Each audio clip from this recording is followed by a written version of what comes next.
I have found through the years that the more I think about challenges I face, the less I see opportunity. And the more I think about opportunities that I have, the more I find solutions to the challenges that I have. So I try to spend a lot more time thinking about opportunities than I do challenges. And one of the things I really enjoy about coming to these kinds of meetings and hearing all the great things that you all are doing is that it helps me see opportunities that I otherwise wouldn't. We've got some really great opportunities. Daniel Vestal and I have been talking about ways to more effectively combine the intellectual capital of a research university with the mission network of the Cooperative Baptist Fellowship to do some really interesting things. The metaphor I use, which is like all metaphors not perfect, is the CBF missionaries can be our eyes in the world, and our doctors at the medical school and engineers in the School of Engineering and scientists can be helping hands to those missionaries.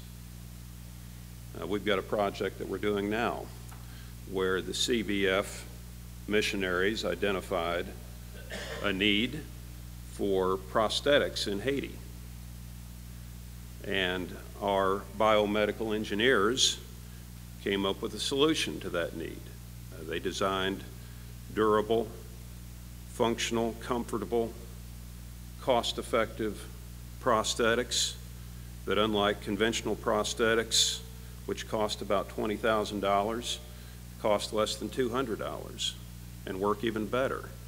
And in 2 weeks, in partnership with the CBF, we've got a group traveling to Haiti to begin helping the lame walk. It's a great opportunity, and the more I hear about things that you all are doing, the more opportunities I see like that. And those kinds of opportunities suggest to me solutions to maybe the biggest challenge that my Baptist institution faces. When I was in high school, my family moved to Michigan. And I remember, as a senior in high school, a party at my house on New Year's Day. We had a party to watch the Cotton Bowl together. This was January 1, 1975, and we all gathered to cheer for Baylor against Penn State. This was the Miracle on the Brazos year.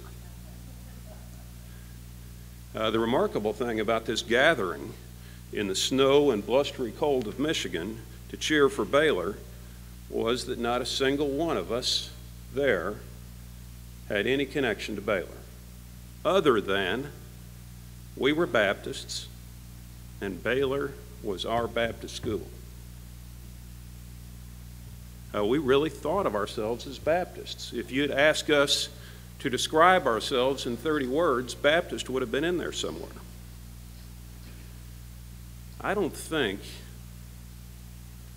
35 years later you'd likely see that scene in Michigan today.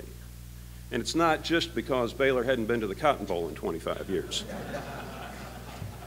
The fact is, people don't think of themselves by denominational affiliation like they once did.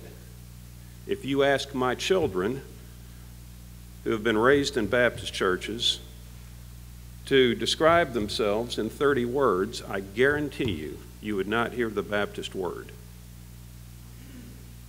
There's a recent survey that was done by Pew. Many of you saw the results of the survey. The survey shows less denominational loyalty than in probably forever.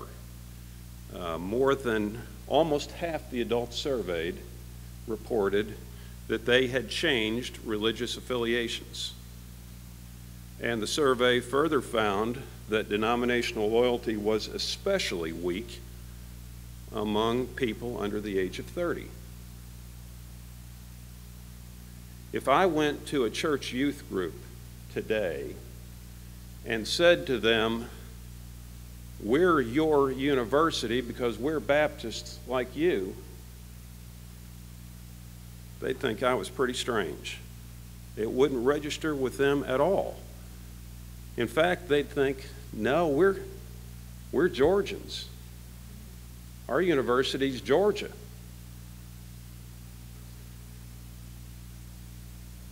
Now, we still attract some students who are Baptist who come to our university because we're Baptist. Some of your children have been or are at our university today, and they probably wouldn't be there were we not Baptist. But it's a pretty small portion of our student body who has come to Mercer because they're Baptist and because we're Baptists. And of those in that relatively small group, probably half of them are expecting to find liberty and are really surprised when they arrive. Now, most of them like it, but they're really surprised. It's not what they thought.